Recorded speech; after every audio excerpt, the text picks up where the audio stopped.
In the midst of what seemed like a routine royal engagement, cameras captured a rare, unfiltered moment. Kate Middleton blinking away tears, her face stiff with shock. Whispers rippled across the palace as Sophie, Duchess of Edinburgh, leaned in to deliver a truth no one expected. Queen Elizabeth had reserved her treasured wedding brooch, not for Kate, but for Lady Louise. Before we go deeper into what this really means for the royal family, make sure to subscribe so you don't miss a single update. It had begun like any other dignified event at Windsor Castle. An official charity reception, attended by senior royals, adorned in calm smiles and perfectly polished appearances. The grand hall buzzed with elegant conversation, punctuated by champagne flutes and delicate laughter. But among the noble decorum, Sophie entered with a quiet gravity that betrayed the weight she carried. Her usual warmth was veiled by a contemplative stillness, her steps measured, her eyes sharp but soft, like someone about to deliver a blow she never asked to throw. Kate Middleton, radiant as ever in her refined poise, was utterly unaware of the emotional storm that was about to descend. She moved through the event with effortless grace, exchanging polite pleasantries and holding court with the assuredness of a future queen consort. But somewhere in the corner of the room, Sophie watched her carefully, not with envy, not with judgment, but with a haunting sense of duty. The moment had come, and there would be no ideal time for it. It had to be done now, in person, away from the walls that listened. Without fanfare or audience, Sophie approached Catherine and asked for a moment in private. The change in Kate's expression was subtle at first, perhaps the polite curiosity of an unexpected request. They stepped into a quieter corridor, a place where royal titles ceased to matter, and only truth remained. What passed between them in that hushed conversation would ripple through the monarchy like a stone dropped in still water. Sophie, with calm but solemn resolve, revealed what had been held secret for months. Queen Elizabeth's treasured wedding brooch, the symbolic heirloom worn during her marriage to Prince Philip, had not been set aside for Kate, as everyone had assumed. It had, instead, been quietly reserved for Sophie's own daughter, Lady Louise. Kate didn't speak. Her face told the story in full. The graceful mask faltered. Her eyes, once so composed, shimmered as the weight of the truth sank in. Eyewitnesses later whispered of her abrupt silence, the blink of disbelief, the restrained inhale as she tried to keep her composure. One aide recalled the tremble in her hand as she turned away, stepping back into the corridor, fighting the surge of emotions she had been trained all her royal life to suppress. But a single tear betrayed her. It wasn't theatrical, it was real, it was raw, and it was devastating. As the Duchess composed herself in the dim corridor of Windsor, few knew the revelation was only the beginning of a story that would unravel the crown's hidden loyalties. It was more than just a brooch. It was Queen Elizabeth's most intimate symbol of devotion, worn on the day she married Prince Philip. Yet in her final months, Her Majesty made a silent, irreversible decision to pass it to someone the public never expected. The brooch in question wasn't merely ornamental. It was a gift from the Queen Mother herself, an emblem of generational continuity, a sign of royal matrimony, and a token of sacred duty wrapped in precious stones. Its worth was never measured in diamonds or platinum, but in history and reverence. It had graced the Queen's chest during moments of defining gravity, not just her wedding, but in speeches to the Commonwealth, in private audiences, and on the rare occasions when legacy itself needed to be silently reinforced. Yet, as the twilight of her reign drew near, Her Majesty chose to remove this brooch from its resting place, not for safekeeping in protocol, but for passage. It would not go to the most senior, the most visible, or even the most expected. It would not go to Camilla. It would not go to Catherine. And, to the bewilderment of many, it would not go to Princess Anne. The brooch's true destination would defy the hierarchy of titles and challenge the very assumptions that had come to define royal succession. Behind the grandeur of Buckingham's polished vaults, where the monarchy's most cherished heirlooms sleep in silence, a discreet movement had occurred. Quietly, without any public record or ceremonial fanfare, the brooch had been retrieved. The timing was critical mere weeks before the Queen's passing. It was no accident. Royal staff close to the archives whispered of a sealed envelope that accompanied the transfer. Inside was a handwritten note, unmistakably the Queen's. Her slanted penmanship, worn but deliberate, expressed a personal choice that ignored tradition.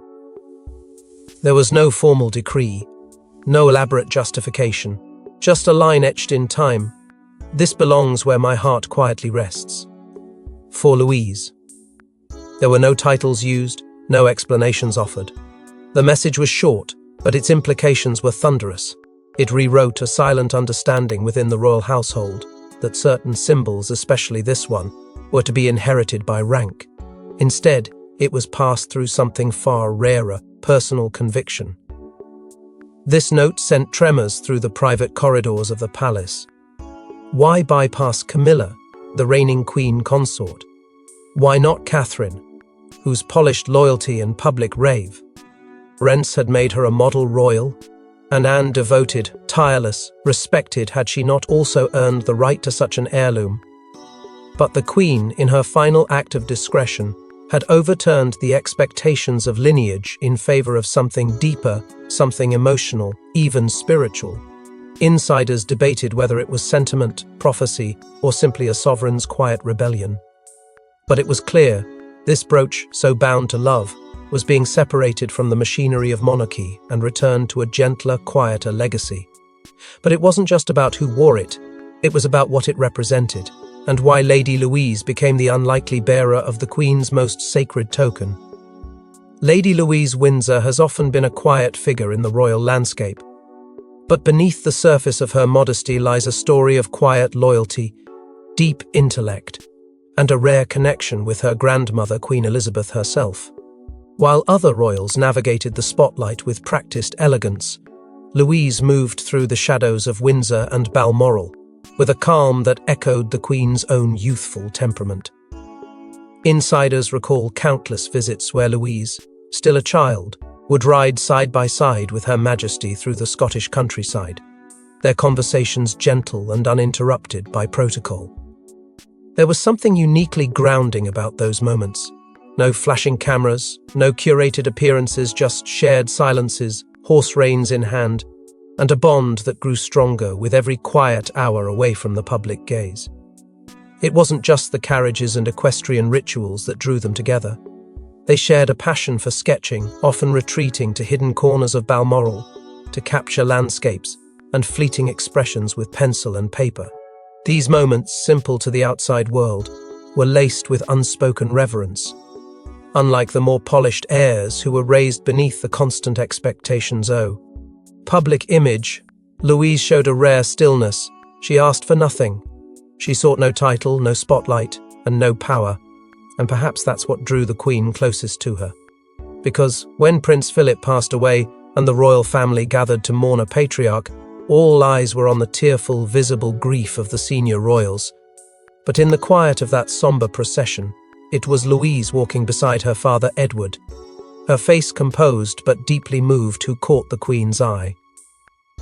There was no theatrical display, only a profound dignity, a quiet grace.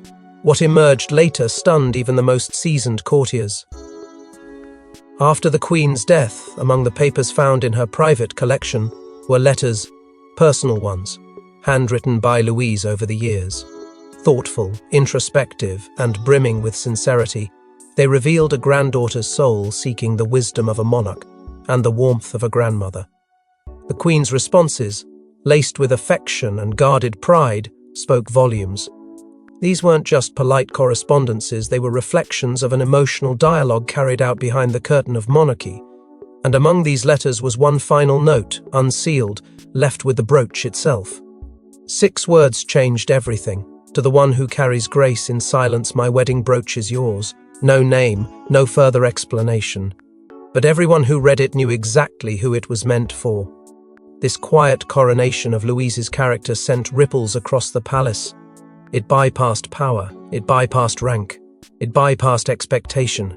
It was a choice made from the heart of a sovereign who had seen the cost of visibility and had chosen, in her final gesture, to reward invisibility instead. But this decision didn't just crown a new favourite, it silently fractured a long-assumed future, shaking the confidence of a future queen consort. For years, Catherine was seen as the rightful heir to Queen Elizabeth's symbolic treasures. The brooch, many believed, was destined for her. So when it slipped through her hands, it wasn't just about jewellery, it was a shattering of royal expectations. To the outside world, Catherine had done everything right. Her reverence for the Queen wasn't staged, it was sincere. She had walked alongside Her Majesty with unwavering grace, had studied her mannerisms, absorbed her wisdom, and honoured her legacy through both public appearance and private humility.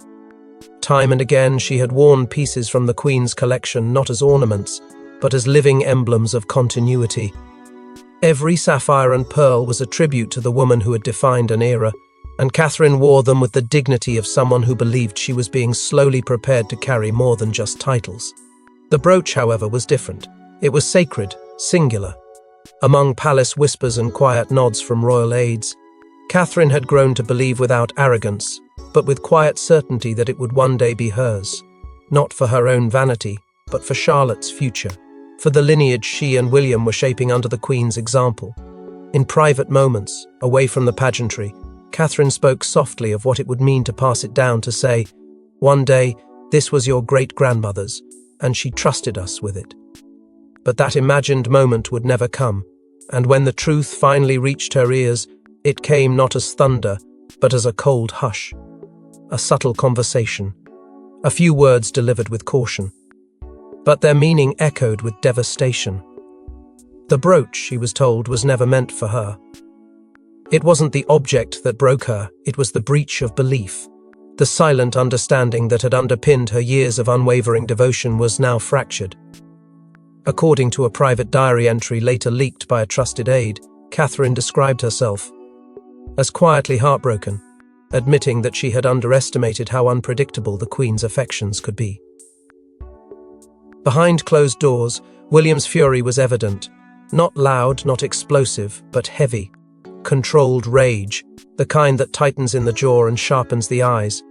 He felt his wife had been overlooked, not for lack of merit, but for reasons shrouded in sentiment and secrecy.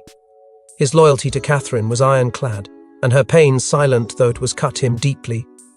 Through it all, Catherine kept her composure. She did not confront, she did not cry in public, but those close to her say she changed.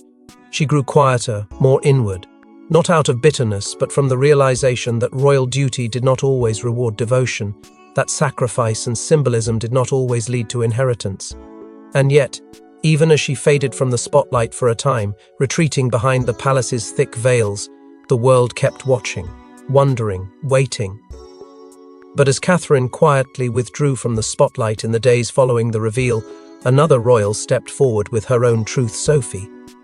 In a rare moment of vulnerability, Sophie, Duchess of Edinburgh, stepped into the spotlight not to defend herself, but to reveal a pact made in hushed tones, one that Queen Elizabeth entrusted to her, one that led straight to Lady Louise.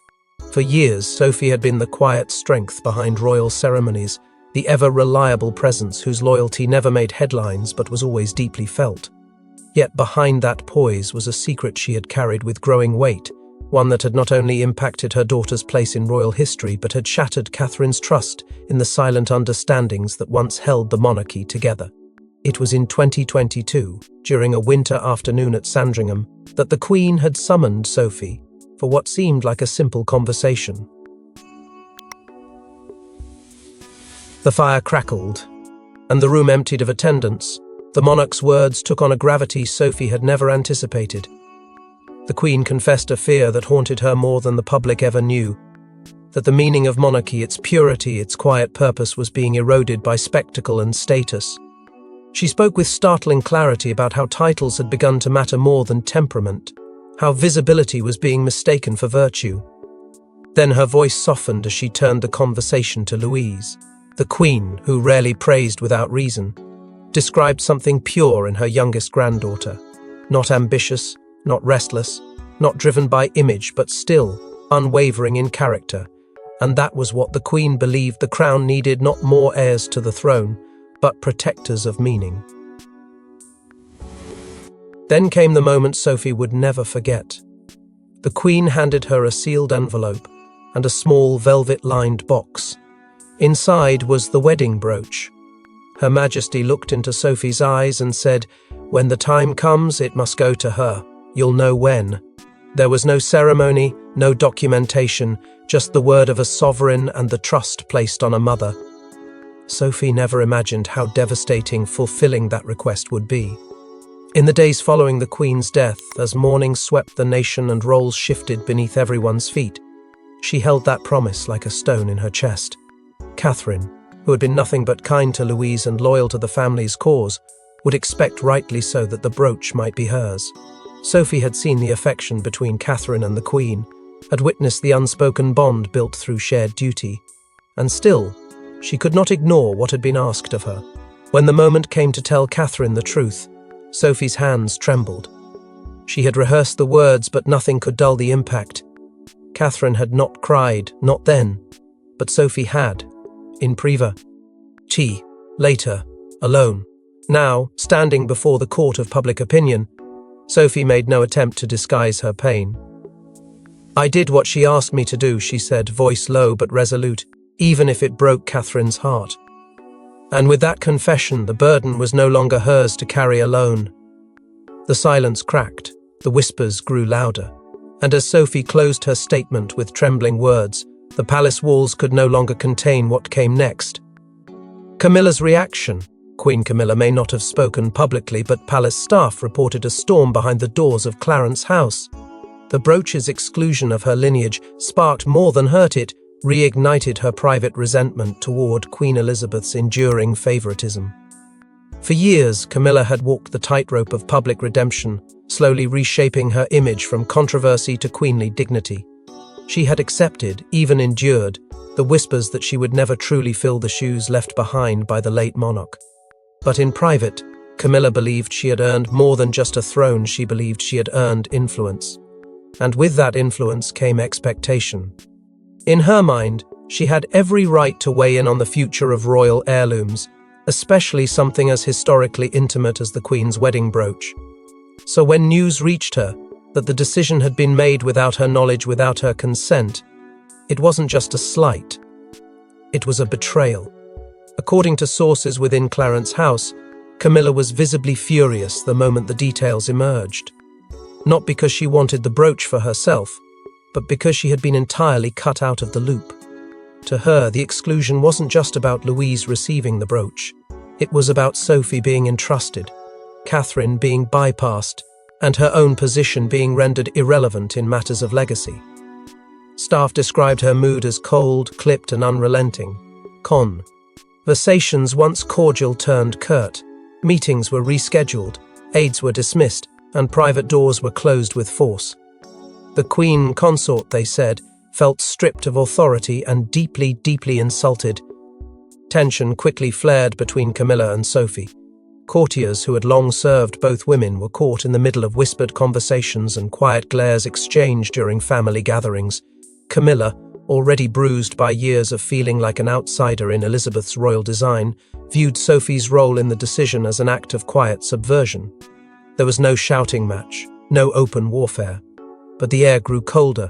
Invitations that were once automatic became uncertain. Private briefings grew shorter. And when Camilla summoned her senior aides to review the allocations of legacy jewels, the intention was clear: no more surprises. She demanded a full report on which items had been moved, designated, or quietly gifted in the final days of Elizabeth's reign. But the deepest wound was reserved for her private conversations with King Charles. In one particularly tense exchange overheard by a palace staffer, Camilla was said to have muttered bitterly, "She always excluded me." There was no need to ask who she was. Charles, torn between his role as sovereign and husband, reportedly offered no reply, and that silence said everything. Fear began to creep through the palace halls, unspoken but sharp, that Camilla might use her newfound authority to begin reclaiming certain heirlooms, not out of sentiment, but out of strategy. If she couldn't erase the Queen's choices, she could at least control what remained. But while power clashed behind velvet doors, public emotion was about to erupt when Lady Louise wore the brooch for the first time. The world watched with bated breath as Lady Louise arrived at the royal remembrance ceremony, quiet, composed, and wearing tea. The brooch that had sparked royal unrest. What she didn't say spoke louder than any crown could. The moment she stepped into view, the silence that followed was deafening. Pinned delicately but deliberately near her heart, the Queen's treasured wedding brooch shimmered not with opulence, but with meaning. It was no longer just a relic of history. It was now a symbol of disruption, loyalty, and a royal reckoning. Within minutes, the image went viral. Social media erupted in a frenzy of commentary, speculation, and stunned admiration. The questions were immediate and piercing. Why her? Where is Catherine? What does this mean for the future of the monarchy? The brooch had been spoken for, but now it was speaking for itself, and the world was listening. Lady Louise did not smile. She didn't need to. Her poise, delicate but firm, carried a message older than any press statement. The air around her was thick with expectation, but she walked forward as though carrying not only a legacy, but a burden that had once belonged to her grandmother. There was a raw edge to the moment, too, an emotional charge that refused to settle. Catherine's absence from the ceremony only deepened the intrigue. Some whispered that she was honouring the silence. Others wondered if the wound was still too fresh. The contrast between what was seen and what was not became the loudest narrative of the day. While Louise bore the Queen's legacy in full view, Catherine's unseen sorrow lingered like a shadow behind the grandeur. Royal correspondents, some with decades of palace reporting behind them, described the moment as a quiet coup. For them, it wasn't just about Louise wearing a brooch, it was about who the monarchy was becoming. Not led by title, but by temperament. Not shaped by who speaks loudest, but by who carries grace in silence. Louise's visible nerves betrayed none of the grandeur expect of a rising royal figure, and that vulnerability only made her moment more profound. Here was a young woman, born outside the immediate spotlight, now standing at the very center of it, not because she sought it, but because someone far greater had chosen her for it. And while the camera flashes continued and headlines raced to interpret the scene, one thing became painfully clear: this wasn't the end of the story. If anything, it was just the beginning. Because what the public didn't yet know was that there was still one more message from Queen Elizabeth waiting to be heard. One that had remained hidden, one that had not yet surfaced, one that once read would change everything. As royal observers scrambled to interpret the gesture, the late Queen's voice echoed once more from an unearthed letter that would upend everything. Just when the royal household thought the brooch story had climaxed, a sealed envelope marked to be opened only if conflict arises surfaced from the royal archives. Its contents stunned even the most stoic members of the firm. It had been found during the annual vault review, tucked into a discreet compartment, deliberately hidden among routine documents. At first, archivists assumed it was another ceremonial note, perhaps a forgotten memorandum or a misplaced greeting. But the handwriting stopped them cold. The slanted strokes, the deliberate spacing, the unmistakable signature of Queen Elizabeth herself. And across the front, in her unmistakable clarity, a single address to the royal women. When the envelope was finally opened under private supervision, the tone inside felt almost prophetic.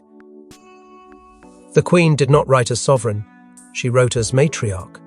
She acknowledged the brooch directly, not as treasure, but as responsibility. This brooch, she wrote, is not a prize. It is not to be worn as triumph. It is a safeguard of humility. Line after line carried an almost haunting foresight, as though she had seen the coming fracture long before anyone else sensed it. She warned against allowing heirlooms to become emblems of rank, or weapons in silent rivalries. What had once been symbols of continuity, she feared, could become signals of entitlement. And so she laid out her reasoning in quiet, unflinching truth. Then, in language both tender and firm, she named Louise, not by title, not by stylistic formality. Simply Louise. The sentence that followed pierced every heart that read it. She will not misuse what she barely believes she deserves. There was admiration there, restraint, trust. It was not about youth, proximity, or lineage. It was about character. In those words, the Queen revealed the heart of her decision: humility, not hierarchy. She did not criticize Catherine. She did not dismiss Camilla. She did not diminish Anne. Instead, she gently urged them all not to measure legacy through glittering stones, but through quiet service and steadfast restraint. The final line of the letter changed the very tone of the debate. Remember, it is not the jewel that matters, but the grace to wear it unnoticed. No one could argue with that. The brooch had ceased to be a gift, and had instead become a test of character, temperance, and loyalty to something greater than personal pride. The words settled into the bones of the monarchy, heavy, immovable, unforgettable. A silence followed that no press briefing could fill, and no rumour could drown out. Because beneath the tension, the jealousy, the misunderstandings, the Queen had left something far more disruptive than a jewel. She had left judgment. And as those closest to the crown absorbed the revelation, one truth began echoing louder than the scandal itself. The story was not about who received the brooch, it was about who could live with its meaning.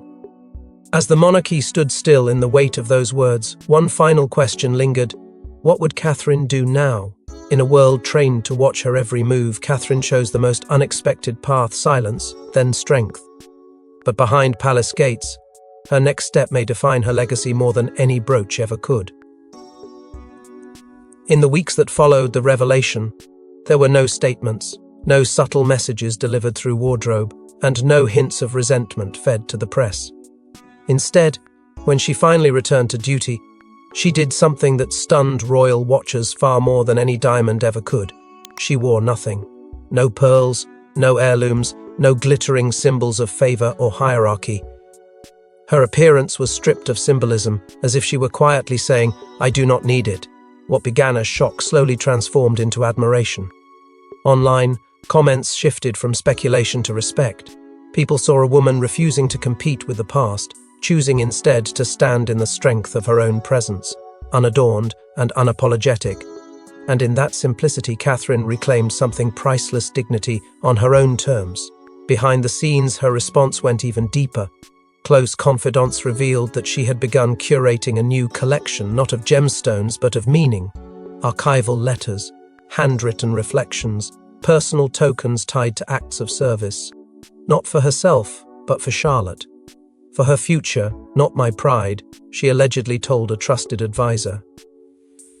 It wasn't about inheritance anymore. It was about legacy that could not be placed in a glass case. William noticed. At a private fundraiser, his voice softened when speaking of his wife. He called her composure a strength that steadies everyone, words overheard by those close enough to sense the weight behind them. Even for him, the brooch had ceased to be the centre of the story. Catherine's resilience had taken its place. And then came the moment no one predicted. Instead of distancing herself from Lady Louise, Catherine moved closer. Quietly, without cameras or commentary, she began guiding Louise through the delicate world of royal charity work.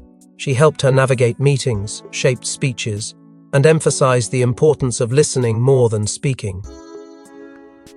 It wasn't mentorship born of obligation. It was a decision rooted in maturity. Catherine understood something essential. The brooch might sit on Louise's shoulder, but the future would sit on both of theirs. Over time, what looked like rivalry softened into alliance.